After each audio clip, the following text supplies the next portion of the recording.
Hello, this is Paul Billington bringing you this week's Bible in the News. The following remarkable speech by Vice President Pence was given at an Israel Independence Day commemoration event in the White House. The introductory remarks by Ambassador David Friedman highlighted the fact that this was the first time the White House had celebrated Israel's Day of Independence.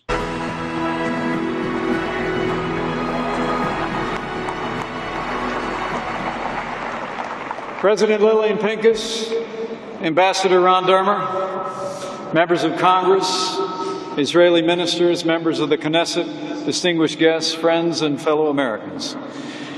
It is great to be back to AIPAC, the largest and most influential gathering of the Friends of Israel in the United States.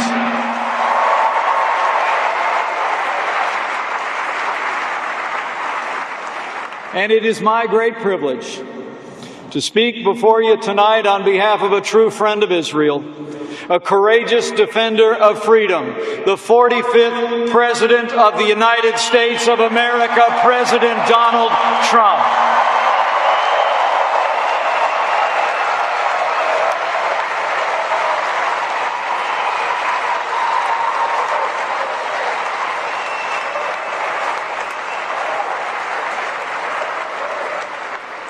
Thanks to the support of so many in this room, President Trump won a historic victory, and I'm here to pay a debt of gratitude to all of you who helped elect a president who I know will make America great again.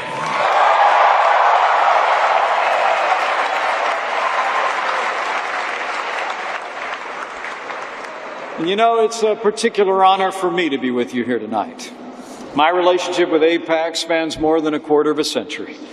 It began with the mentoring role of Indiana's Hart Haston in my life back in 1988 as a first-time candidate for Congress. After I arrived in Washington, D.C. in 2001, it continued through my friendship with Marshall Cooper and others in this great organization. During my tenure as a congressman, as governor of Indiana, members of AIPAC were there with friendship and support and prayers.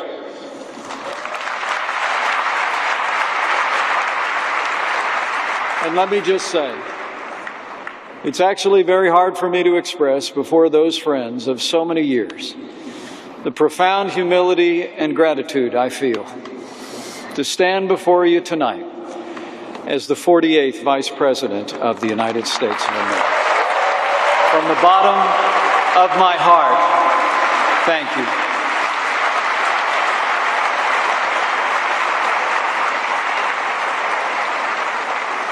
And it's the greatest honor of my life to serve as Vice President to President Donald Trump.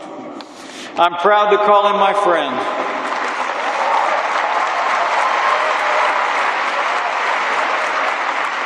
I'm proud to call him my president, but honestly, I was never more proud than when at the outset of his very first joint address to Congress, President Trump paused to condemn threats and acts of vandalism against Jewish communities across America. He reminded us boldly that, quote, while we may be a nation divided on policies, we are a country that stands united in condemning hate and evil in all its very ugly forms. And President Donald Trump is a man of his word.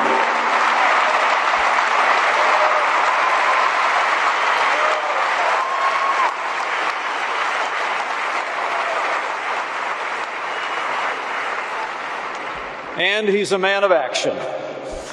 For the first time in a long time, America has a president who will stand with our allies and stand up to our enemies.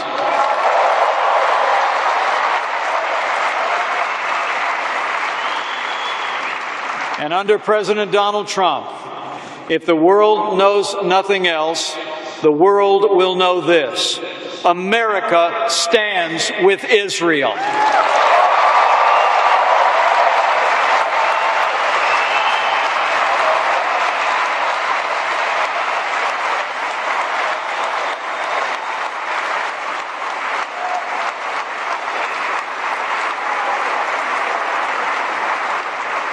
President Trump and I stand with Israel for the same reason every freedom-loving American stands with Israel. Because her cause is our cause. Her values are our values. And her fight is our fight. And President Trump is a lifelong friend of Israel. I've seen it firsthand, the president's deep affection for Israel and all who cherish her. It was the morning after the election. I was in the room when Prime Minister Netanyahu called to congratulate the president on that great victory. I heard President Trump express his unwavering support for Israel and the Jewish people, support he would reiterate last month when he welcomed the Prime Minister to the White House to reaffirm the enduring bond between our nations and our peoples.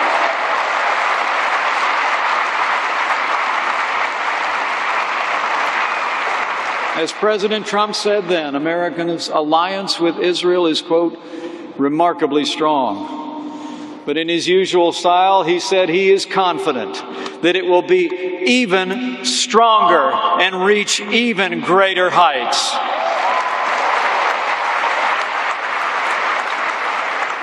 Now, for my part, my Christian upbringing compels me to cherish Israel. The songs of the land and the people of Israel were the anthems of my youth. My wife and I had the privilege of visiting Israel in 2004 and again in 2008. And we fulfilled a lifelong dream to bring all three of our children to the Holy Land in December of 2014.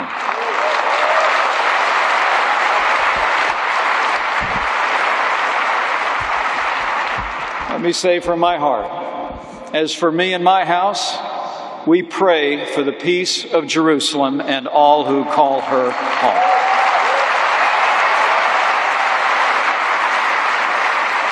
And I say with confidence to all gathered here, President Trump and I stand without apology for Israel, and we always will.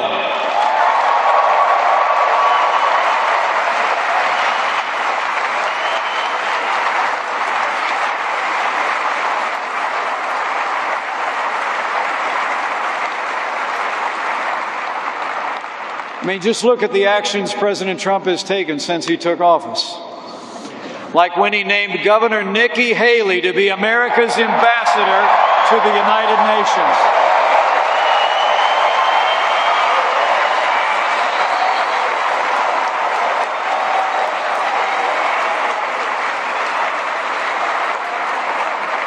As you'll hear tomorrow night, Ambassador Haley is already fighting tirelessly to end the one-sided actions at the UN that unfairly target Israel.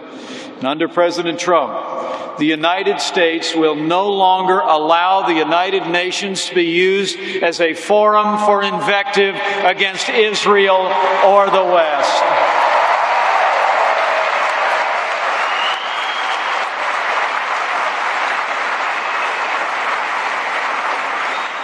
Or how about when President Trump named David Friedman to represent the United States of America in Israel?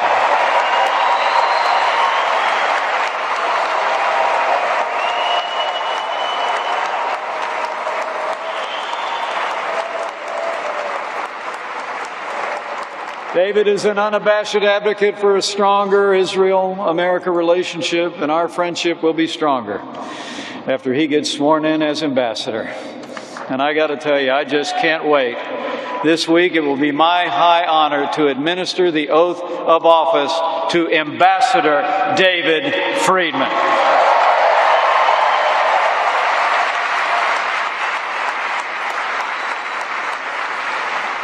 And know this, after decades of simply talking about it, the President of the United States is giving serious consideration to moving the American embassy from Tel Aviv to Jerusalem.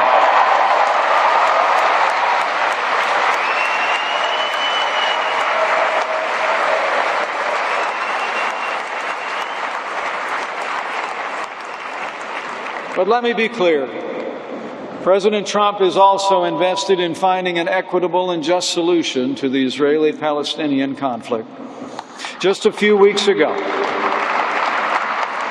the President dispatched Jason Greenblatt, his special representative for international negotiations, to visit Israel and the Palestinian territories and to bring a message that President Trump is committed to forging a lasting peace in the Middle East. Just last week, Jason hosted a senior Israeli delegation led by Prime Minister Netanyahu's chief of staff to continue these discussions. And while there will undoubtedly have to be compromises, I can assure you all, President Trump will never compromise the safety and security of the Jewish state of Israel.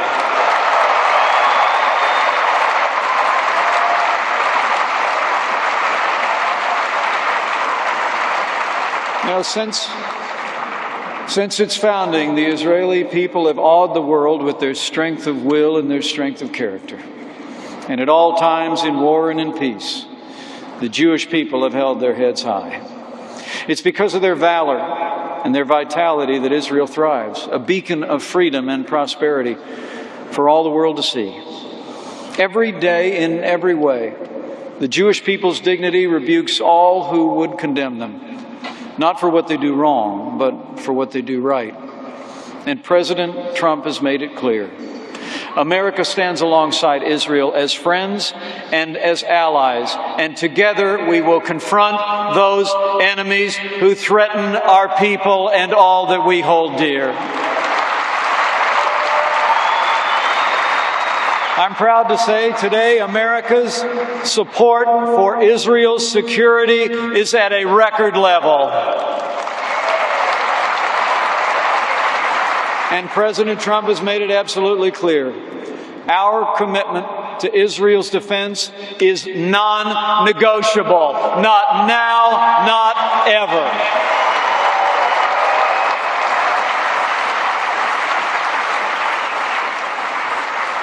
In fact, my fellow Americans, we have a president who is already busy rebuilding our military, restoring the arsenal of democracy, and we will once again provide our soldiers, sailors, airmen, Marines, and Coast Guard with the resources and training they need to accomplish their mission, protect our families, and defend our allies.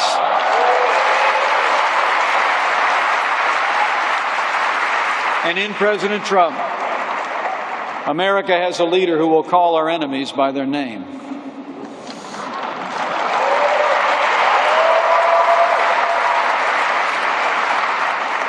Just last week in London, in the shadow of Parliament, radical Islamic terrorism reared its ugly head, claiming the lives of innocent civilians, including an American. At this very moment, our administration is crafting plans to defeat radical Islamic terrorism so it can no longer bring violence to our enemies, to our allies, or inspire violence here at home. And let me be clear, President Trump is working with our military. The American people can know this. We will hunt down and destroy ISIS at its source so it can no longer threaten our people, our allies, or our most cherished ally, Israel.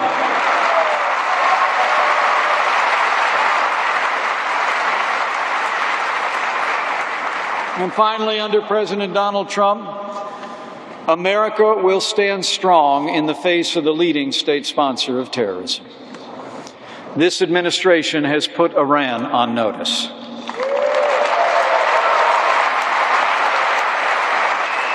America will no longer tolerate Iran's efforts to destabilize the region and jeopardize Israel's security.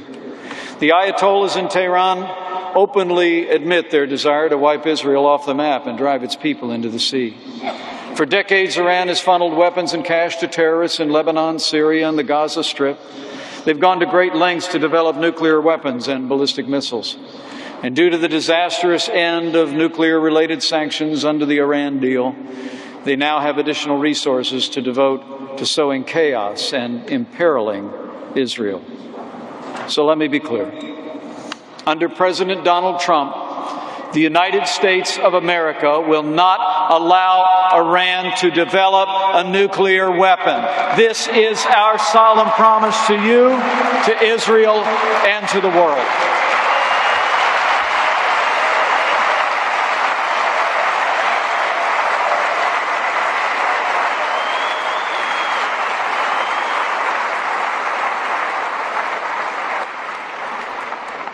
History attests that enmity toward the Jewish people often turns from evil thought to evil action. My family and I paused to reflect on this truth of history just over a month ago while I was representing the United States in Munich, Germany. After attending the security conference, my family and I traveled to the first Nazi concentration camp in Dachau. I'd been there as a young man, but Karen and I wanted our daughter to see it too. We arrived at the camp in an early morning fog, and we were accompanied on our tour by Abbe Noer, a 93-year-old Holocaust survivor who had been imprisoned in Dachau as a 17-year-old boy. As we walked through the camp, Abbe described to me the hellish life he endured, toiling away as a slave while those around him were taken away, one by one, never to return. And then he stopped, looked up at me with tears in his eyes and said words I'll never forget. He said, "Then the Americans came."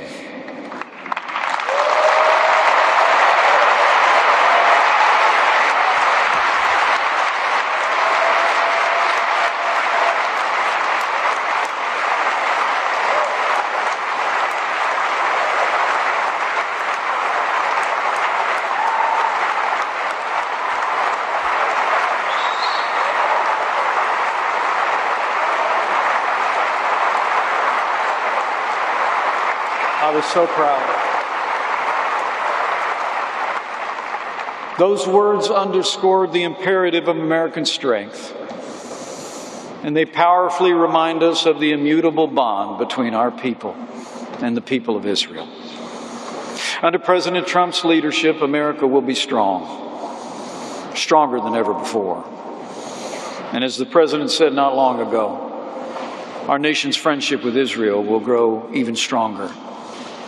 Together we will reach even greater heights to the benefit of our two peoples and the world.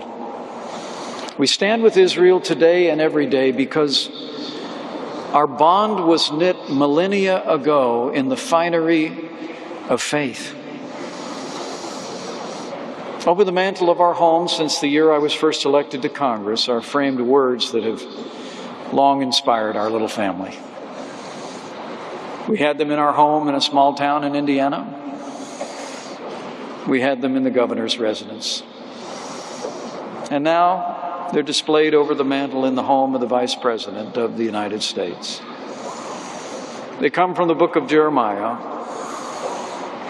and they read, "For I know the plans I have for you, plans to prosper you and not to harm you, plans to give you hope and a future." These words are as true today as they were in millennia past, and they should give us, all of us, renewed hope that even in these troubled times of widening challenges and unknowable threats, that our bond is unbreakable and our future is bright. And I know with all of my heart that with your help,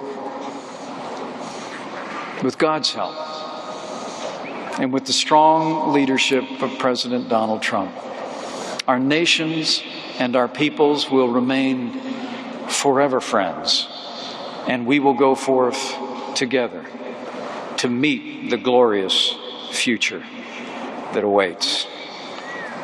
Thank you. God bless you. God bless Israel, and God bless the United States of America.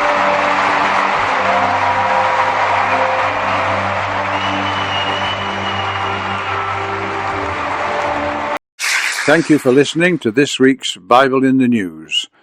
The incredible events just show us how Bible prophecy is being fulfilled on a continuing basis. Please listen again next week to BibleInTheNews.com. Thank you.